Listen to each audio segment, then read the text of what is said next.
Hey, everybody, welcome back to View from the Top podcast, where we help growth-minded men who desire momentum in their business, their family, and their finances get through the valleys and up the mountain to their very own view from the top. Hey, we're just coming off a pretty cool, stinking awesome, fantastic weekend, and I am glad you're listening in today. Man, we just got off this weekend with a deep dive, just men experiencing meaningful change in their lives in personal wellness and business and family and faith and finances. And Big A and I are going to share some of our experiences, our takeaways. Man, we have an exciting announcement to share that we made at the live event as well. So listen in and let's get Big A in the studio. Big A, welcome. Come on, Wally. Man, I'm pretty excited. As you said in the intro there, we're on a pretty high right now. I feel like I'm on Mount Everest right now. Pretty jazzed up. I wrote an email today to our guys and I said, the title of it was, I'm pretty jacked up right now. That's the way I feel on this episode too, man. So good to see you today. How are you? Yeah, doing well, man. Hey, I don't know if you've got enough sleep or not. I had somebody ask me the other day, yesterday, asked me, like, hey, are you taking Monday off? Like you guys did, like, we have this big event. We'll talk about it here throughout the thing. But when it starts like months ago, right? It's, man, 100 plus guys in one space for essentially 3.5 days. And man, we are doing some deep dives that we'll talk about here in a minute, but it's a lot of, it's so good and it's so much, but it's a lot mentally, right, over those few days. So I had a guy ask me, hey, you taking Monday off? Were you tapped out Sunday? Like when you left Sunday, were you like spent? Okay, so I did something this time that I haven't done in the past. I actually went to bed on time. So, and I struggled, man. So our event is at a conference resort center here in Nashville, and the event's hosted at the same place where we stay. And so, but there's so many like public community spaces that like the guys, we're in the big conference center, but we break up into smaller groups often, like throughout the whole weekend, and really, really deep dive. And so I was in a position where we were in my small group where we were watching, I was able to watch guys transition from the conference area to like the hotel side. And I was like, and so they're going, and then I was like, oh man, I should probably get to bed here soon. So I got up and I went, and like all these guys are sitting around, like getting after stuff. And like, I went and talked for a little while and I was like, man, I gotta go to bed. I felt bad though for leaving. So I'm like, there's so much goodness here. Like I could get so much out of this and maybe, give a little more. But man, that rest was really important. And I didn't come home Sunday like completely exhausted, but I went to small group on Sunday night. That we always go to a small group on Sunday nights and from our church. And we're sitting there, and about halfway through, Sonia and I couldn't sit next to each other, so we got there a few minutes late. And so she's sitting across from me, and I didn't listen to the sermon. That's what we usually go over, right? So I didn't get a chance to listen to the sermon yet. So I'm kind of just listening and like absorbing and trying to participate when I can. Like halfway through, my demeanor changed. I was just like starting to check out. You were nodding off. Yeah. She's looking at me like, stay awake. I'm trying. How about you? Yeah, Sunday I was good. I was in bad shape on Saturday Really? When I went home. Because I got up at 2:30 Friday morning. Oh, man. Your brain woke you sleep. up? Yeah, I had so much on my mind. We got 110 guys here. It's like, man, I'm scared something's going to go wrong. And I'm like going through my notes and going over my keynote again. And then when I got home on Saturday, I didn't stay at the hotel because it's not 30 minutes from our house. So I drove home and I walked in about 9:00 that night, and Robin looked at me and she said, get a shower and go straight to bed. I said, that's exactly what I'm going to do. But, I did, and rested good and got up. I still got up early, probably 4:30 on Saturday, and Sunday I was good. So you were saying when I rudely interrupted you, somebody asked you if you took off on Monday. Yeah, they did. And I was like, no, there's so much goodness going on, man. I can't take off. I know why you were actually so tired. You were so tired because you take so many pictures. Like you're the picture king. Our team, I don't know how you do it. Like I don't remember any of that. I don't know, lost in the moment or something. You're in the moment too, so I don't know how you do it. I think you have like camera in your forehead or something we can't see. But I love taking pictures. But my goodness, so many pictures.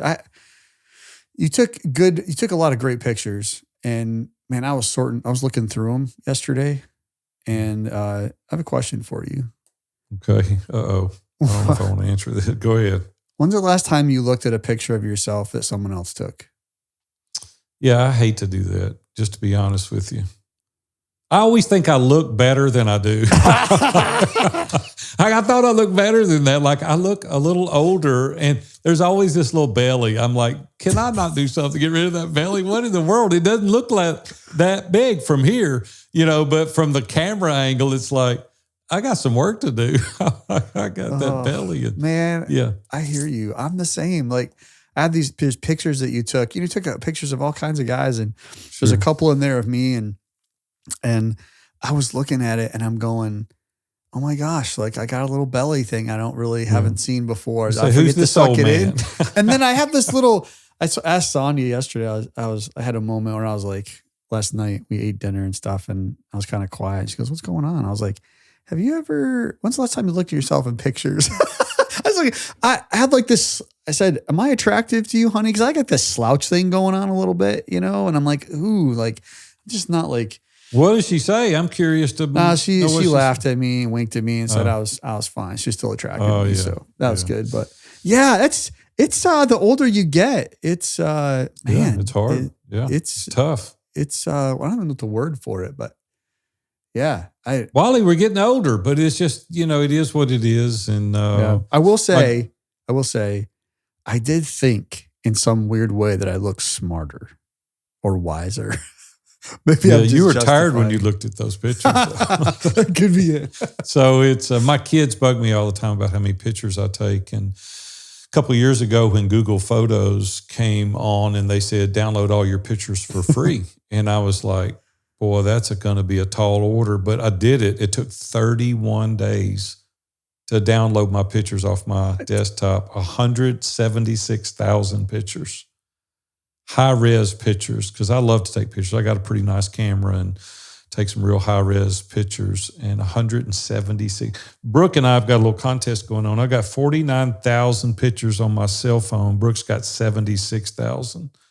I don't know if you know how many you have or not, but hey, this is a picture-taking family. You can watch pictures of my grandkids, and it looks like a movie. Like you can see them, the little, that's kinda cool. Hey man, I'm pretty amped up. Let's get to talking about this live event. I'm about to bust because I want to share with the world, man, what's going on at the live events. And so little background about the live events. We started, 16 events ago. When I think about that, it's like mind-boggling. And we went to the Moon River Ranch in Texas.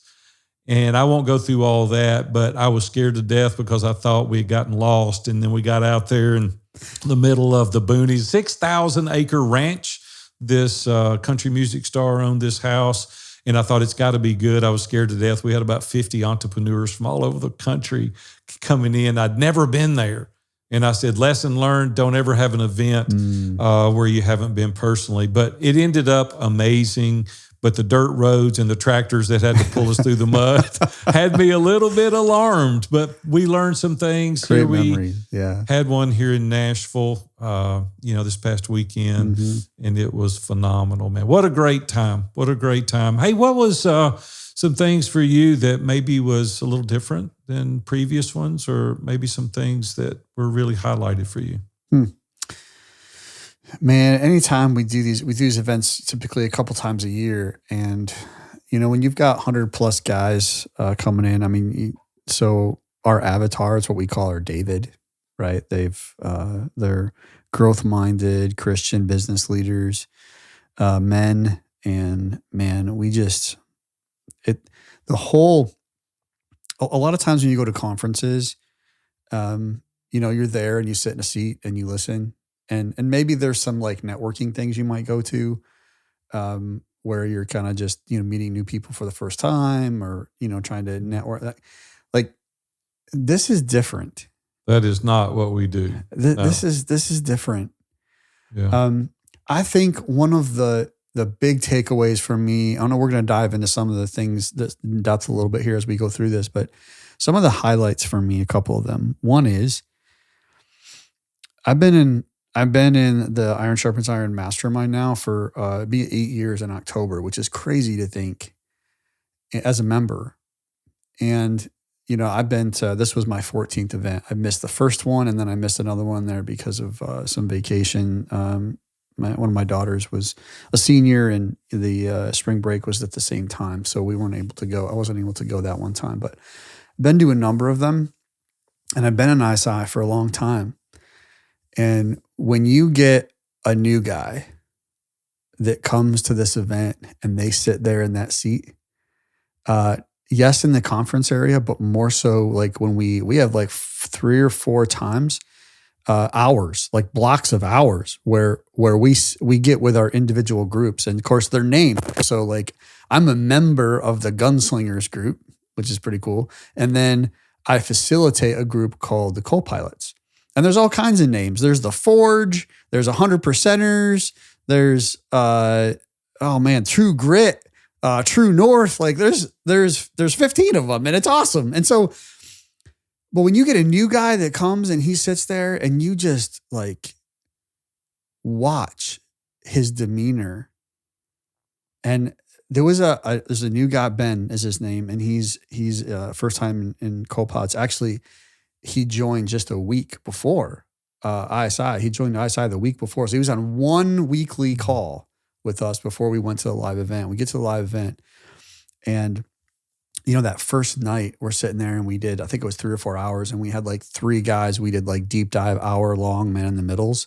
So the guys bring like, we have come as you will be visions and we have scorecards and that helps us those guys kind of frame up what's important for them to kind of really dive into what topic it is. Some guys were about their family and raising their sons and daughters, and some was a marriage, and one guy was about a business opportunity that he had, and we got to break that down. And so we did that like with 3 different guys, and we get toward the end and I was like, all right, we're finishing up. So a couple of guys had talked a lot, right? During a couple of guys are just quieter, right? They talked, but it was just not as much. And so I said, hey, I really want you guys to speak into this situation with this guy before we finish up. And what's kind of your final takeaway for the night before we go to bed and do it all over again the next day? And this guy that was new, Ben, he went last. And I don't remember exactly the words, but this is what I heard. What I heard was a pause, first of all. Like there's this, hey, Ben, like, go ahead. Like, you're up. And he kind of pauses. And he's like, I've never seen anything quite like this before. Like this is unique. This is not something that you guys are able to like raise your voice and almost like get in each other's face 1 second. And the next second you're like hugging it out and we're praying over it. like deep stuff. And he goes, this just doesn't happen anywhere. And this isn't like 18-year-old. This guy's 45 years old. He's had lots of business and life experience, family, been a believer forever. Isn't like something, he's not like, he doesn't live in a hut in the middle of wherever. Wally, part of me is and really excited. He's like, I'm both really excited. Yeah. He's like, this is kind of I'm both really excited and I'm scared. Like at the same time. I feel the same way. I'm really excited for him that he was able to experience that. And simultaneously, I'm very sad that he's never had that opportunity before. I know, right? And I'm like, what is wrong with us?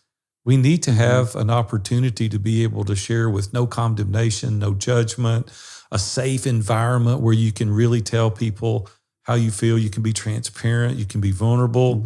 You can be authentic. And the other guys go, hey, let me help you with this, or let's shoot that down, change this a little bit. And you're like, oh my gosh, the perspective that they bring is invaluable in these groups. And I wish that I had witnessed Ben. I wished I could have been there and seen him go through. And there was a whole follow-up to that too. Right? But that was kind of the tip of the iceberg. I do have to say what he said on Saturday night. So this was Friday night.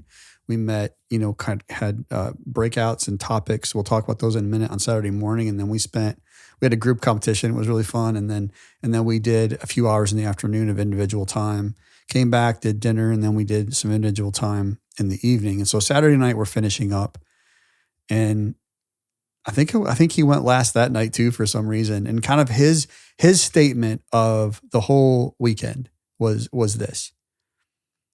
He said, it struck me why I already value this so much and why this already matters so this is so meaningful to me. He goes, I'm gonna cry. He's like, I have 6 brothers.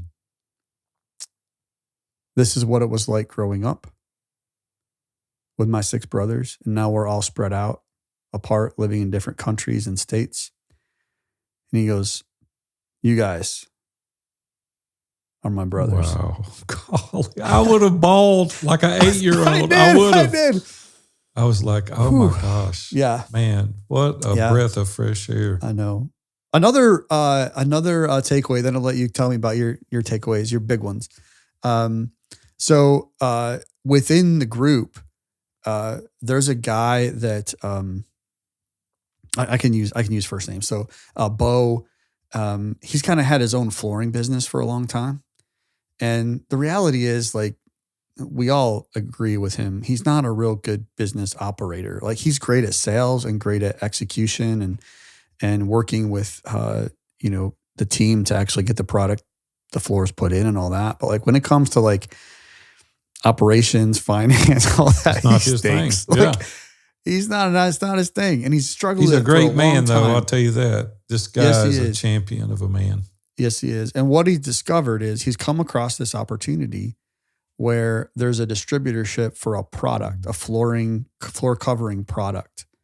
And so a guy owns it there in the city that he lives in. And so the guy wanted Bo to buy it at first. And he wanted like $400,000 or whatever it was to buy this thing. And it wasn't worth that. Like, at the end of the day, like, when you run the numbers, it wasn't worth it. But what he did is said, hey, Bo, why don't you come be like my sales guy and do what you're good at? And I'll let you, based on the amount of revenue, like, I'll let you earn in over time. And so Bo's there. He took that opportunity. He's there. He's working through it. And we just ripped it apart that night, right? Because now that Bo's there, he's like, this isn't work. Like, this guy doesn't have this and this not there. And it's all the operational stuff. This guy doesn't know how to do operational stuff either. And so anyway, end of the day, it kind of became a little bit of a Lance in the group. He started off like Friday night talking about, hey guys, like, it's good to be like in here. Like, we're in here and we're like trying to, move some dials and knobs and flip some switches and stuff on the exact problem. But sometimes it's good to like zoom way out. And so I did that. Like, I zoomed way out and I was like, Bo, like, based on what you said here, over 5 years, this guy is going to actually only earn out at $200,000, half of what he initially said that he was going to buy it for, that he was offering it for. Kind of went Shark Tank on him. And I was like, what if we could review this, look at all this, and put together an LOI for this guy with a couple of partners, potentially myself and another guy in the group named Mike, who's like phenomenal at like blue collar type operational work, trade type work. He had a big business that he sold. And Mike looks at me and he's like, I'd be in for that. And I'm like, look at the opportunity this guy has cool? Being in the group with this kind of input and then possible investors. Maybe. Yeah, whether nothing comes of it or not, still. Right? Now we're on that path, and we even texted already since Saturday, and Bo's got kind of his marching orders, and Mike's putting some numbers together. That's so cool. And so, like, I'm just like, man, what a cool, like, I don't know, like, so many other things too, right? I could say so many other things, but what about you? Yeah, like, what were some takeaways from the Golly, weekend? I'm like you, man. We probably have to do part series 1, 2, 3, 4 to get some of these in, but I'll just give you a couple of highlights. So, we have a little kind of meet and greet the first hour on Friday. Everybody gets there and everybody's having fun. We got music playing in the background, and there's all kinds of food out there, and the guys are eating and drinking coffee and stuff. And this guy walks up to me. We're going to use first names, right? So we're not going to use last names. But Paul walks up to me, and man, he gives me, I'm a hugger. I hug everybody. Like, I'll shake your hand, but I'll hug you. And he hugs me real big, and he steps back. He goes, have you got a minute? I can talk to you. And I said, well, sure. That's what we're here for. We're going to talk for the next 3 days. And he said, no, I really want to thank you for something. And I was like, uh-oh, what'd I do? And he goes, Big A, thank you for starting this. He said, you well know that I've been in a tough spot for about 18 months. And he said, because of my guys in my group, I didn't quit. And he said, we were upside down a couple of $100,000. And I can't tell you how many times I said I was going to quit. And my guys encouraged me. They said, you can't quit. And they pushed him through. And now he's doing much better. And I'm like, man, isolation is the enemy of excellence. There's so many guys out there today that would have quit because they didn't have that kind of advisors and that kind of encouragement. And I want to tell you, man, I've had businesses myself where I was really low. I mean, there was points where I was like, I don't know what I'm going to do. Something's got to happen soon. And there's many times that I've wanted to quit also. And so I just hugged him, man. Wally, you and I are just alive, man. I started crying. I was like, I'm fixing to meet all these guys here, and I got my eyes are red. I got to go get a Kleenex and blow my nose. And what are you doing to me? And he said, I'm just so grateful. He said, I'm not where I need to be yet. We're not there. But I didn't quit, and I've got an opportunity. And I thought, man, how cool is this that your guys in your group were able to do that? You know, for me, Wally, obviously, I've been to every one of these. I tease Praise you. God. I was worried like you're going to get sick. Hopefully I was won't. worried you're going to get sick or something like the day before, but God has protected you. You know what, though? If I did, y'all would never miss a beat. That's what's so amazing is because the team has put together so many amazing processes. Yeah, but you would miss it. I would miss it. We would miss you. Miss it, but y'all would never miss a beat, man. Yeah. Brooke's done a great job with her team, and they've rocked it. And so, the thing for me, though, is the relationships. I love the speakers. I love the events. I love the, roundtable discussions, the breakout. The food is phenomenal, too, by the way. They did a great job on the food. But it's just those relationships. It's just being able to get caught up with the guys and hear their journey, their story, and the guys that come and say, man, my kids are better now as a result of me building some boundaries and being at home. And like I'm taking my wife on date nights, and guys that have struggled like with almost a divorce, right? Unfortunately, those things happen. And they see the light because the guys in their group are going, man, you can't do that. You can't continue to work that many hours. You've got to pour into your wife. You've got to be there for her. You've got to encourage her. You've got to spend some time with her. And I know it's difficult. We all go through these challenges. You've been through challenges. I've been through challenges. We've all been through challenges in our marriage. But to hear the success stories over and over and over of these guys rekindling their relationship with their kids, it's just all about the relationship for me. So I love that. Everything else, like I've said, I love those things. But it's just the being authentic and genuine, and these guys are so grateful. And then they come back and, they get reoriented to their goals, and they stay on track. And then in 6 months, we get together again. And it's just been really cool. And one guy, I'm like you, I'll tell one quick story. We'll move on a little bit, but these are so good. They're so exciting that I'd love to tell it. But there was one guy that's a little bit apprehensive about joining. I think we had like 17 or 18 first-time attendees there, and I think we had 6 or 7 guests that came this time. And it was pretty cool because this guy's really strong in his faith, and he was in a really solid group. I mean, this guy was in an amazing group, and he said, I can't really afford to be in both. And he really kind of juggled back and forth which group he should be in. But he came up to me on Sunday after the event, and I didn't know what he was going to say because he was expressionless. There was no expression, right? He just came up to me and he said, hey, if you got a minute, we can talk. Anytime somebody says that to me, I always like, oh my gosh, what did I say? It's going to be the extreme, right? It's going to be like really good or like, oh my God. Really bad or like, what did I do? And so he said, I've watched people my entire career pimp Christ for dollars. And he said, you guys are the real deal. He said, watching you from stage and me seeing your heart and me watching you talk about your succession plan and the goals and what you're willing to do and not do. He said some of the stories that you told about you could have compromised your faith and there could have been a different outcome for your benefit, and you chose the latter instead of the former. He said, I want to thank you for being real in your faith. And it made my day. It made my whole weekend when he said that, because we don't know each other well. We're just getting kind of started in our relationship. But he could hear the conversations, the other speakers that spoke. He heard my keynote, and he just said, I'm so glad that I got off the boat I did and entered the boat that I recognized as being the one that I was hopeful would be the best. And he said, I absolutely made the right choice. And I was so encouraged by that. And so we're not perfect. Hey, don't hear me wrong sharing this today. We make boneheaded decisions. We go down the wrong path. I'll disappoint you. I'll make mistakes. I'll do those things. But this one time, this guy saw this, and it really, really encouraged me. So, man, what about our speakers? I mean, there's no way we can get on here and say, oh, this was my favorite speaker. We can't do that. We would be in trouble. Yeah. But there was nuggets from every one of them. Yeah. And I want to tell a cool story about something that happened. We had 3 TED Talks lined up, and it was on harmony and hustle. Which God, I'm going to interrupt for a moment here. So, because Big A's not going to say this himself, right? So Big A launched us Friday. We did a kickoff at 3:00 on Friday.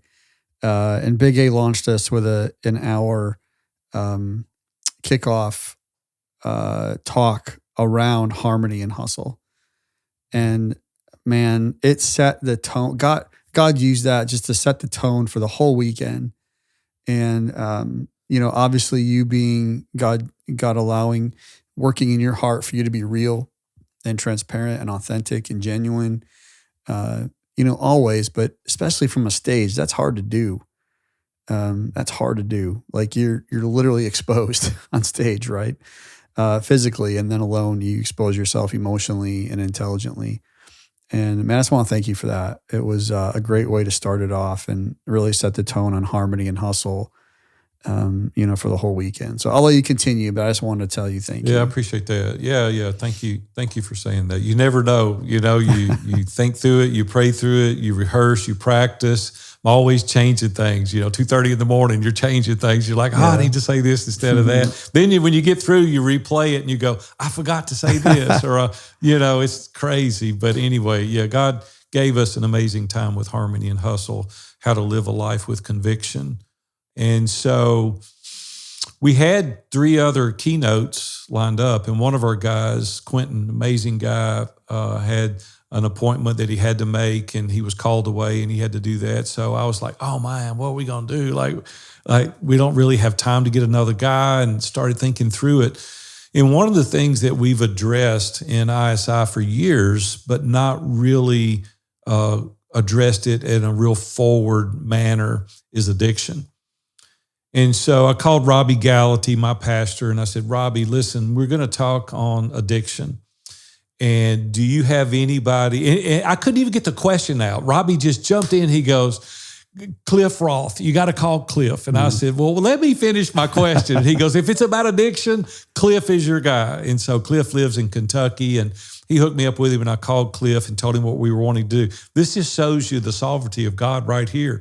Cliff was in Tennessee. He was in just outside of Nashville at Evans Mill, one of my favorite places on earth, doing a conference Wednesday, Thursday, and Friday. And he said, I'll just drive over, spend the night there at the Sonesta. And he said, Saturday morning, I'll do a talk for you on addiction. And I started laughing. He goes, what? I said, what are the chances that you're here in Nashville instead of Louisville, where you're from? What are the chances of you being here? Comes over, brings his buddy with him, and he gets up and he crushes it. He crushes the talk. And the thing that he talked about the most was how we stuff these addictions in a closet.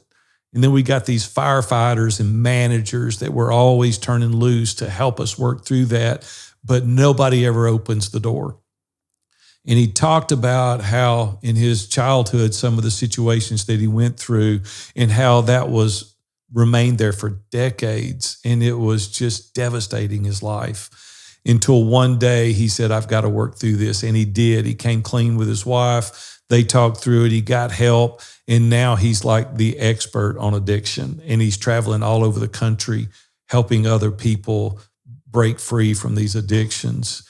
And so I don't know if you've got a highlight, Wally, in regards to that talk, but man, it was rock solid.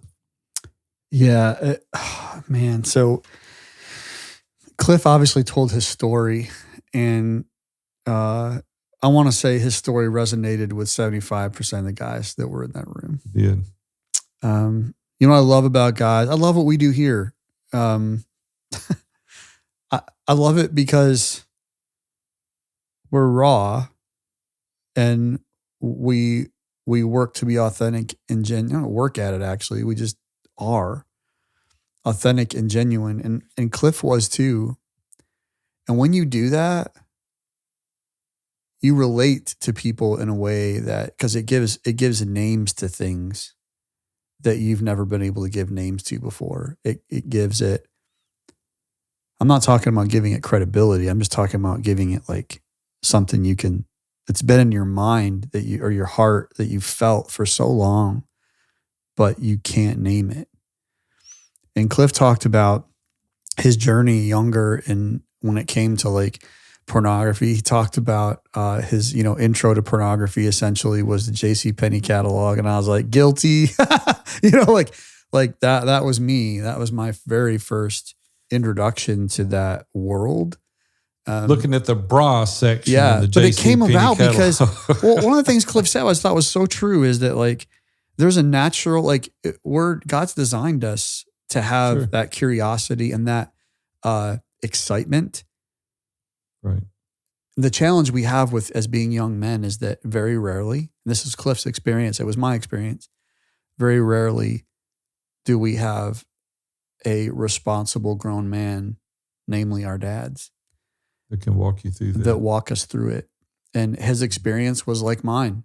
He got the courage up to he talked about, I wasn't so sure about the closet analogy just because of how people use that term in our society. But the fact of it is, when we use the word closet, we're just talking about a place where we stuff feelings and emotions and who we really are, like what we really think, what's really going through our head and what we're really going through, like the rawness of that. We put that behind a door and we close the door, and we don't ever want to let anybody see it because it feels devastating that someone would see what I really think about. And he gave some examples, and he said, man, finally, when I was like a teenager, I opened that door and I showed my dad one time, and my dad's response was, thank you for telling me. Don't ever do it again, and don't tell anybody else. And I was like, I love my dads. I was like, that's pretty much my journey. Mm-hmm. And so he said, we had these door, it's closed. And then he used this example on stage where I lost it, man. I was like, cause it made so much sense. He held his arms out, straight out. And like normally you hold your arms out, your palms are up. He turned his palms so that they're, facing behind you. So he's got his arms out and his palms are facing behind. And he's like, we do this with all of our stuff. All of our inner thought, we hold it all back. Mm. And you said we put these managers, these firefighters, we put these things in place like masturbation, pornography, and we use those as tools to help us cope. And it creates behaviors over a really long time. And that's why 70% plus of men struggle with some type of pornography addiction. It just made so much sense and gave it names. And man, I was just so grateful for that. So I am so glad. I love Quentin, and I'm sorry he wasn't there, but I am so glad that God provided in that moment of need through you for that opportunity for Cliff to come and for the guys to be to experience that as well as be challenged by that and walk away with some application. A lot of guys left there with a plan, yeah, and they had opportunity to get with professionals to help them cope and deal with things that they didn't know the next right step. Mm-hmm. So that's what we're all about here. It's not just pointing out the problem, but it's helping you find a solution And we were able to help a lot of guys at the live event this time with that. Hey, man, what about our guy, Jordan? Jordan rocked the stage as well, didn't he? Jordan Hammond, our Canadian brother. He brought it strong, man. What was some of the things in Jordan's talk? We'll kind of go through these a couple at a time. Yeah. So for me, Jordan has been in ISI for over a year. And one of the things we like to do that's different, again, in our live event, is that we usually have one outside speaker, like Cliff came in, but then we have guys inside of ISI. Like, these are strong, like, men, like, not perfect by any means, right? They're striving for success and significance in all the 5 pillars that we talk about in ISI. You know, their personal wellness, their relationships, their faith, their finances, their business, all of it. And so we have those guys, a couple of those guys every time get up on stage and share. And they get to share about their business, they get to share about their family, but it was around harmony and hustle. And Jordan's talk was about my takeaway. I think I'm looking at your notes here. I think it's similar to yours. I don't want to steal your thunder here, but it was really that idea for me. What I took away from Jordan was his intentionality around, and I've watched him this last year, like his intentionality around creating family structure intentionally so that he and his wife are on the same page, not just as parents, but about their future, their time, their investments. Man, he is so intentional about that.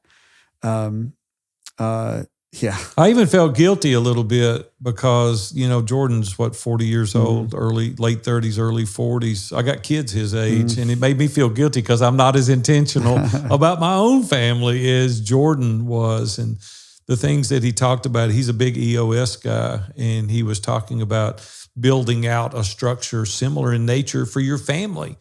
And he was like, man, I'm going to be just as intentional, if not more so, about the people I care about most, more so even than my business. And the things that he does is really cool, very intentional. He really, really raised the level of aspirations up for guys to lead their family this weekend. You know, most of us guys that are business leaders, whether we own a business, building a business, you know, work in a business where we have some leadership responsibilities, it is so easy for us, most of us, to put frameworks around what we do in business, right? We have systems, things that we put in place so that things go smoothly, things go better, so that we drive toward not just revenue, but we drive toward profitability, which is value, right? We put things in place so that we have great relationships in the business, so there's not drama, you know, right? Because we're people and it's easy to go there. So we put things in place to have open communication, and we do all this. Like, we keep track of our business finances so that we don't go in the red, right? Like, we do all these things in our business. I don't know if it was Jordan or one of the guys I was talking to, another guy I was talking to about Jordan's talk, but I think it was Jordan. He just said, imagine if we put the energy toward our family, ministering to them, and the importance of what, like the profit of our family, the value of our family. Right. Jordan uses this word. He doesn't call it, what is it? He doesn't call it businesses. He doesn't say you have a business. He says you have a something opportunity. Do you remember what that was? I've heard him say it, but to be honest, I'll have to look it up and bring it back. Right, but it was so good. What it did, it put it in perspective. Right. We tend to think of our business as identity.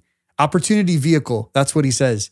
He's like, your business isn't like your identity. It's just an opportunity vehicle, which feeds what you actually desire with your family long term. Right. And that was so good, man. It was such a great reminder, which we all need. We all need to hear. That was great. Our other brother is Seth Bueckley, Cathedral Consulting. Great guy, great friend. He's been in ISI also, probably 8 years, close to it. Seth came up and rocked the house. You're not going to steal my thunder while I'm going first. I have a different example. Oh, you get good because you're not going to share this one because it was one of my main takeaways. You go first on this one. So he gave an example in Harmony and Hustle. He talked about the blessings that God has bestowed upon each one of us. And he gave this analogy about, he was reading in Exodus to where the Israelites were coming out of bondage. Moses goes up to get a word from God. And when he comes back, the Israelites have created a golden calf, right? And they're worshiping the golden calf. And he's like, hey, they were wandering in the wilderness for 40 years. Where do they get any gold? And God allowed them to plunder the Egyptians, and they had all this gold. And they melted it, and they made a golden calf. And Seth said, how guilty are we with melting our blessings into idols, into a golden calf or an idol? And I'm like, oh my gosh. And I went up to him afterwards and told him, I said, hey, who'd you steal that from? He goes, honestly, I steal stuff, but I didn't steal that. God gave me that when I was reading. And I said, well, I'm going to use it and I'll give you credit for it the first time. But after that, I'm not going to give you credit for it. But I'm going to tell you, man, I don't want to squander and melt my blessings either. I want to be able to use it. And it's so cool because we're surrounding ourselves with trusted advisors on a weekly basis that is not going to allow us to squander our blessings. And so I'm so encouraged that I've got guys on my team that are willing to walk alongside me in ISI and call me out and call me up to something that's higher, greater, and better. So, man, if you're out there today and you're wasting your blessings, enlist guys around you. Get guys around you that can help you, that can hold you accountable, that can call it out and throw a flag on things that you're not doing properly, and encourage your superpowers because those blessings could be wasted, and we don't want to do that. So, hey, I know we're running long today, but talk about Curtis a little bit. Curtis brought it strong at the end. Oh yeah, Curtis. He was our MC, and he also did a devotional on Sunday morning. And man, I tell you what, like, we're gonna have these. I'm gonna actually make this the opportunity. I said there was a surprise kind of coming at the end, an announcement. So I'm gonna blend this in. We recorded all these keynotes, talks and TED Talks and challenges and all that, and we recorded all those just like we have for previous events. But what we're doing, so I'm excited about this, man. I'm super excited about this. We've had so many guys that will be like, hey, like, I listen to your podcast, I get your newsletter. I followed you on Big A for a while on social media, whether it's, on the Greenway or some other avenue. And, I've seen you guys, and I understand that you guys talk about the mastermind a lot, and that's great. Like, and I kind of understand it. Maybe I don't quite understand it, or it's like, man, I don't know if I'm ready to commit like an hour a week to that. It seems like a lot, or maybe it's the price point of like, I think it's valuable, but I don't really know if it is yet. So what we've done, God's been working on our hearts on this for quite a few months. We've been working hard on this. And what we're doing is we're actually launching what we're calling the ISI community. And so we've got the mastermind, which is like special forces, if you will, right? It's a small group of guys really honing, diving in, lots of accountability, lots of tools and things. And then we're going to have the community, and the community is like an army of guys, right?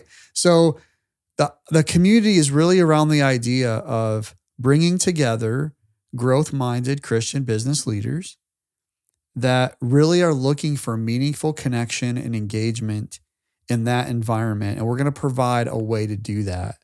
We're going to have a monthly roundtable virtual call that's going to be very well organized. We're going to bring up a topic related to one of our 5 pillars in ISI, and then we're going to do breakouts. So you're breaking up into individual, smaller groups where you're really diving into that, some questions around that topic, and evaluating and challenging yourself, as well as being able to speak into other men. And there's some accountability baked into that on the back end. And so if you're one of those guys listening, that's like, I would love to hear Curtis's talk because it sounds amazing. I would love to hear Jordan's talk or Big A's speech, or those are going to also be inside the community, and we'll have more and more resources like that we're going to add as time goes on. And so, man, if you're interested in that at all, I would encourage you to go to viewfromthetop.com/community. That's viewfromthetop.com/community. And man, you be able to learn more about it there. And it's at a price point you can afford. I guarantee it. And you're going to love it. It's going to be amazing. So Curtis's talk was amazing. He did great. If you haven't, he's the best communicator I think I've ever heard. Andy Stanley probably is my favorite communicator. Curtis truth. Is right there. He just brings, he's right there. He brings that biblical truth like right to like eye level, you know? It's like, oh my gosh. He did such a great job. Such a great job. Man, what more can we say about the event? I mean, it was absolutely incredible, right? We could have 2 episodes, 3 episodes over this, but man, as you guys really process through and think through this, we wanted to give you a little peek behind the curtain. We wanted you to be able to be there without being there, to really understand what it is that we're trying to communicate. We're trying to level you up successfully, significantly. We don't want you to fail in any area of your life. We want you to be there personally, professionally, and spiritually. And that is our heart. That's our mission, is to really shore up guys, to help you, to walk alongside you. You know, as we wrap up this episode, really it's clear to me that Harmony and Hustle event, it wasn't just a meetup. It was a transformative experience for everybody involved. You know, the power of in-person connections, it fosters deep relationships way beyond anything else that we can ever imagine. It helps us really to explore new opportunities through networking, because you're there with guys that maybe you've met before, you've got a long relationship with these guys, or maybe it's new guys that are just starting on the journey. And it really allows us to focus without the usual distractions. If you're like me, man, if I'm always in the same spot, always with the same people, it disallows me from having these kind of opportunities. You may already be attending a mastermind meetup, but if you're not, I want to encourage you strongly to consider joining us here in the future. Thank you so much for being here. And the reason that we keep doing these is because we want you too to have that view from the top. Hey, thank you all again for listening in with us. Some guys ask us, hey, how do we connect with you guys? How do we ask a question? Maybe we could put it on the podcast. The easiest way to do that, honestly, is just go to, you send us an email at pod@, at viewfromthetop.com. That's the quickest way. You bring your phone up right now and just shoot that to us. And also too, just like we announced, I kind of weave that in there at the end, but that's our announcement. We talked about the community. If you're interested in that and want to learn more, go to viewfromthetop.com/community. We'd love to be able to connect with you there and be able to just continue having conversations and just influencing and impacting each other's lives in a way that God called us to do. So have an awesome week, make it amazing, and we will see you again.